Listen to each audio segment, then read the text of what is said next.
નમસ્કાર. આજે આપણે ગુજરાતના કેટલાક મોટા અને મહત્વના સમાચારો પર એકદમ સરળ ભાષામાં નજર કરીશું. તો આજે આપણા માટે શું છે?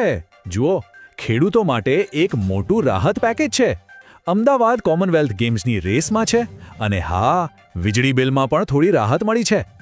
સોનાનો ભાવ તો જાણે આસમાને પહોંચી ગયો છે અને રાજકારણમાં પણ ગરમાવો છે. ચાલો આ બધા પર વિગતવાર વાત કરીએ. આજના આ વિશ્લેષણને આપણે બે મુખ્ય ભાગમાં વહેંચ્યું છે. પહેલા વાત કરીશું ખેડૂતોને લગતા સમાચારોની અને પછી જોઈશું કે સામાન્ય જનતા માટે શું ખાસ છે. ચાલો તો શરૂઆત કરીએ ખેડૂતો માટેના સમાચારોથી. એમના માટે 5 મોટા અપડેટ્સ છે. સૌથી પહેલા અને સૌથી મોટા સમાચાર. ગુજરાત સરકારે ઓગસ્ટ અને સપ્ટેમ્બરમાં જે ભારે વરસાદ થયો હતો એનાથી પ્રભાવિત ખેડૂતો માટે પૂરા 1419 કરોડ રૂપિયાના રાહત પેકેજની જાહેરાત કરી છે. આ ખરેખર એક મોટી રકમ છે. હવે સવાલ એ થાય કે આ પૈસા કોને અને કેવી રીતે મળશે? તો જુઓ, આનો ફાયદો 7 લાખથી પણ વધુ ખેડૂતોને થશે. લગભગ 20 જિલ્લાના 6812 ગામડાઓને આવરી લેવાયા છે. શરત એટલી જ છે કે પાકને 33% કે એનાથી વધુ નુકસાન થયું હોવું જોઈએ. જેમને બિનપિયત જમીન છે એમને હેક્ટર દીઠ 11,000 રૂપિયા મળશે અને જેમને પિયતવાળી જમીન છે એમને મળશે 22,000 રૂપિયા.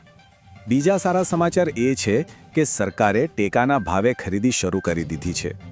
મતલબ કે મગ, અડદ, સોયાબીન અને મગફળી જેવા પાકો માટે હવે ખેડૂતોને એક નિશ્ચિત ભાવ મળશે, ભલે બજારમાં ગમે તેટલી ઉથલપાથલ હોય. આનાથી ખેડૂતોને ઘણી સુરક્ષા મળે છે. હવામાનની વાત કરીએ તો હવામાન વિભાગનું કહેવું છે કે ગુજરાતમાં મોટા ભાગે હવામાન સૂકું જ રહેશે.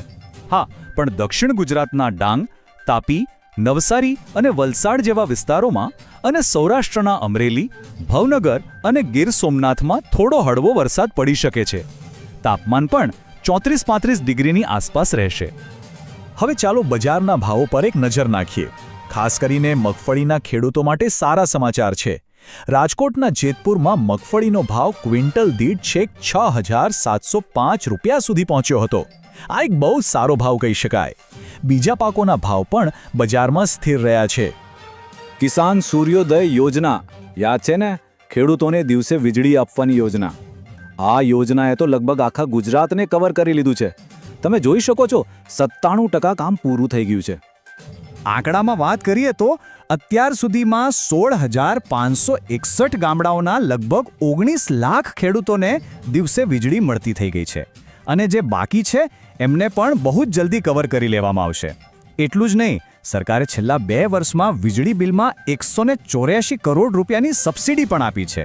આ બહુ મોટી મદદ છે. તો આ હતા ખેડૂતો માટેના મુખ્ય સમાચાર. ચાલો હવે આગળ વધીએ અને જોઈએ કે સામાન્ય જનતા એટલે કે આપણા બધા માટે શું નવા અપડેટ્સ છે.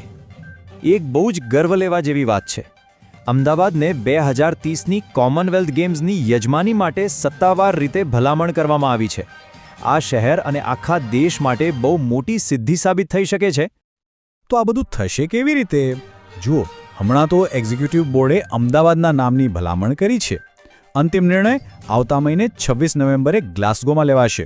અને જો આ યજમાની મળી જાય તો ભારત જે 2036 ઓલિમ્પિક માટે દાવેદારી કરી રહ્યું છે એને પણ મોટો ફાયદો થશે. રાજકારણની વાત કરીએ ને તો આ શુક્રવારે 17 ઓક્ટોબરે રાજ્યના મંત્રીમંડળનું વિસ્તરણ થવાનું છે. એવું મનાય છે કે હાલના 17 મંત્રીઓના મંડળમાં લગભગ 10 નવા ચહેરાઓનો સમાવેશ થઈ શકે છે. હવે વાત કરીએ મોંઘવારીની. દિવાળી નજીક છે અને સોના ચાંદીના ભાવ તો આસમાને પહોંચી ગયા છે. અમદાવાદમાં 24 કેરેટ સોનાનો ભાવ પ્રતિ ગ્રામ લગભગ 13,000 રૂપિયાની આસપાસ છે. આ ભાવ ખરેખર ખરીદદારોના બજેટને હલાવી શકે છે. અને સૌથી મોટી વાત, 10 ગ્રામ સોનાનો ભાવ હવે 1 લાખ રૂપિયાના આંકડાને પાર કરી ગયો છે. આ એક બહુ મોટો સાયકોલોજીકલ અને ફાઇનાન્શિયલ માઇલસ્ટોન છે. ચાલો એક રાહતના સમાચાર પણ છે. આપણા વીજળી બિલમાં જે ફ્યુઅલ સરચાર્જ લાગે છે એમાં ઘટાડો થયો છે. પહેલાં જે પ્રતિ યુનિટ 2.45 રૂપિયા હતો તે હવે 2.30 રૂપિયા થઈ ગયો છે. એટલે કે સીધો 15 પૈસાનો ફાયદો. હવે આ 15 પૈસાનો ઘટાડો નાનો લાગે, પણ જ્યારે તમે આખા રાજ્યનું વિચારો તો આ બહુ મોટી રકમ થાય છે. આનો ફાયદો લગભગ 1.25 કરોડ ગ્રાહકોને મળશે. અને જુલાઈથી સપ્ટેમ્બરના 3 મહિનામાં જ લોકોના 400 કરોડ રૂપિયાથી વધુ બચશે. છેલ્લા 1.5 વર્ષમાં તો આ સરચાર્જમાં 1 રૂપિયાથી પણ વધુનો ઘટાડો થયો છે.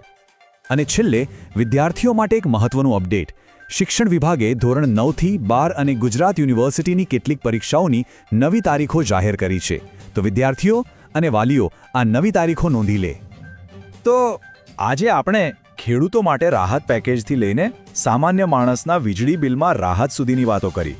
એક તરફ અમદાવાદ આંતરરાષ્ટ્રીય સ્તરે ચમકવા તૈયાર છે, તો બીજી તરફ સોનાના વધતા ભાવો ચિંતાનો વિષય છે. આ બધું જોતા મનમાં એક સવાલ જરૂર થાય કે આર્થિક ફેરફારો અને નવી નીતિઓ વચ્ચે ગુજરાત માટે આવનારા સમયમાં સૌથી મોટો પડકાર શું હશે?